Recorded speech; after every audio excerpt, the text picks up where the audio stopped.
All right, so we are in video 2 of this framework here, and this is the marketing overview. What I want to accomplish in this video here is I want to give you a breakdown, an overview of understanding how this framework is going to work. We need to go through some definitions and some terms so you understand what's going on. If we don't get through this, you're going to be lost. And also, some of the stuff you might not have even broken down the definitions for in the first place ever. And so you should really know this stuff. This is going to help you to understand how to frame your ads to be able to obviously have them work and be successful, okay?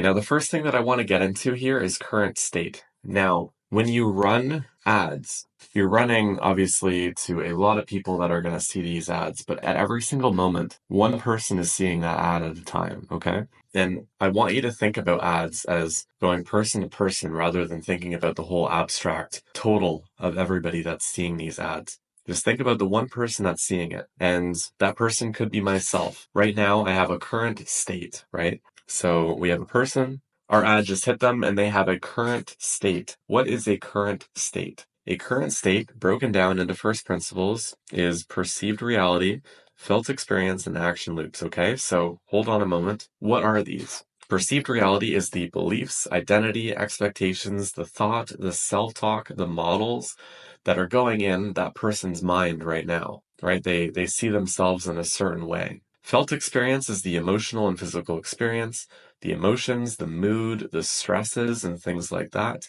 And action loops are the repeated behaviors, the feedback habits, the routines, and the triggers. All of these things make up that person that we just targeted. And they're in this current state. What they want, and everybody wants, is everybody wants to get to a desired state in life. And this desired state might be many different things. There's lots of basically bridges. We can call this a bridge here. There's many bridges that people want to cross. Some people want to cross the bridge of marriage. Some people want to cross the bridge of having a child. Some people want to cross the bridge of making a certain amount of money every single month. All of these things are aspects of the desired state that we want to get to. This person wants to get to this desired state. Now you'll notice that the current state and the desired state are very similar in terms of structure, just this is the current state is where they are right now, and desired state is where they want to get to. Now every time that these people try to hit this desired state and try to get to this desired state, they encounter a problem. Problems come up all the time in trying to get to where you want to go. The problem is the structural gap, the barrier between the current state and the desired state. It is externalized, explainable, it's usually solvable, whereas pain is emotional and felt. A problem is mechanical and observable. So this thing here is stopping them from getting to the desired state that they want to get to.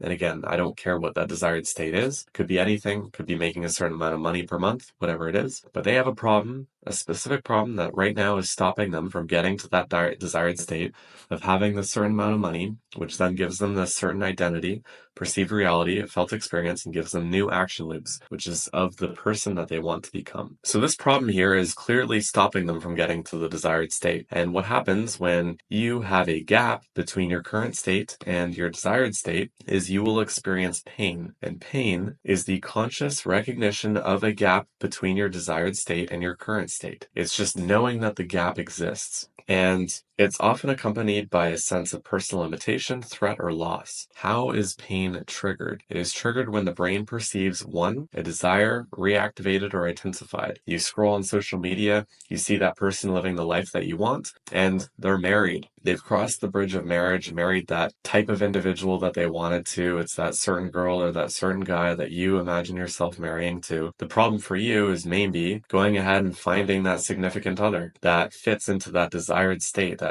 reality that you want to see in the future. Well, there's a lot of people that have offers that are helping you to get to that desired state. But the situation of just seeing that information online has shown you the gap that you still need to fill. That brings pain. It's also triggered by a barrier or inability to reach that desire. You just tried. You tried today to try to reach that desire and you failed. That brings pain. Number 3 is a personal implication, meaning, fear, or failure, something like that. All of these things will show you that you have a gap to reach your desired state. And again, that brings in pain. If you want to think about this structure in a simple way, the current state is where they are right now. Desired state is where they want to go. Pain is how it feels to be stuck. And the problem is what's blocking them from moving forward. Now, as I just touched on recently there, is you can have a problem that blocks you from desired state. You can have pain that pushes you and pushes you to try to get across that problem. Well, people's brains are now open to anything that can help them to get to that desired state. And that's where the offer that you have comes in. If you can show them that you can get them to that desire, or you can catch their attention and bring them to that desire, this offer here is not just what you sell, it's what someone believes they're getting and why they believe it will work for them. Okay, so this offer here, it's comprised of multiple different things, but these individuals will take on your offer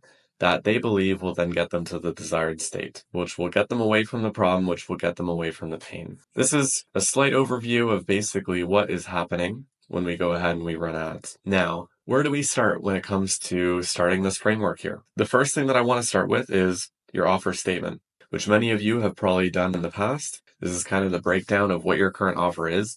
I just want to get pen to paper. I want to get some information in here so that we can start using the framework.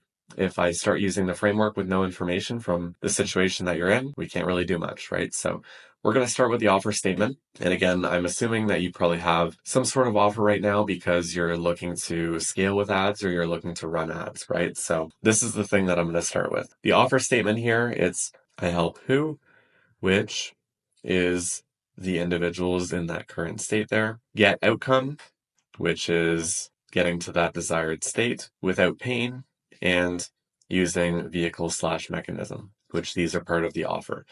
I'm going to get into more details on the offer. I'm going to get into more details on each of these things here, but this is an overview. And you can go ahead and use this example right here to help you to draft up your offer statement.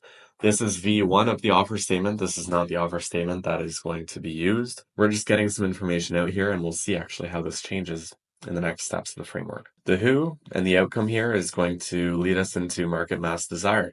Market mass desire is the topic of the next video. You need to stick around to listen to this because market mass desire is basically the spread of all of these small individuals that have a specific desired state. So it's multiplying people into the desired state by however many people comprise the market. Sometimes the market is too small for an offer to work. Sometimes the desire is not strong enough for people to even feel much pain or to feel much of a problem. And so you won't be able to catch people's attention with desire or just attention. Any type of ads that you run, they're not going to be pushed to actually make a move on your offer because the desire is not strong enough. There's many things that can come up with desire that we're going to be getting into in the next video here. So again, this is an overview. I just want you to understand some concepts and understand the bigger picture.